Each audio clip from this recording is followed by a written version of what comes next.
part of, the beginning of my journey, I was still a local church pastor, serving in a, daily in a church and trying to have these conversations, trying to write about things that matter to me. And I was, of course, softening my words a little bit and trying to figure out how to balance, speaking with some ambiguity, as we talked about earlier. And when I left the local church and was more in this, online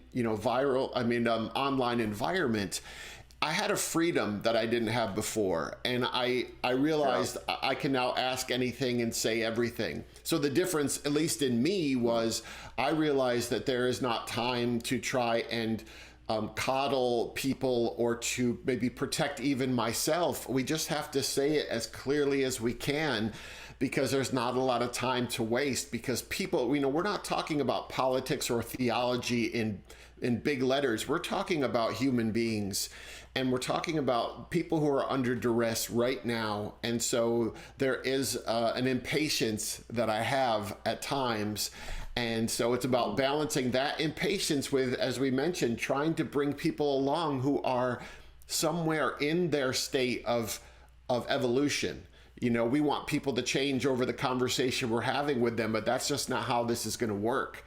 So it's a difficult balance to have this urgency and yet to try to bring people along, to hear their stories and to find out what, not just what they believe, but why they believe it. Most ministers begin with a very noble, pure idea. They want to do this work. They want to share the love of God with people, and they're placed in a congregation, a local community, and they love those people. They want to live life alongside them, but it's easy to become beholden to them, and it's really difficult to even know when that's happened. So for me, I started to notice the way that I had begun to edit myself or, talk around things, and I just grew to the point where I realized, okay, this is doing a disservice not only to marginalized, vulnerable, oppressed people, but is doing a disservice to my convictions as a pastor. So my responsibility should be to speak as carefully and with wisdom, but to speak as explicitly as I can. Because the irony, as before I wrote this post that went viral, if God is, if I have gay children, a couple of months before then, my community treasured me for my boldness. They were, oh, go get him, Pastor John.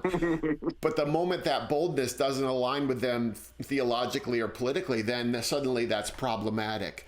And so I do, like you, I do have an impatience for pastors, but I understand the tensions and how political a job that is, and also that most of the time you don't even realize what's happening.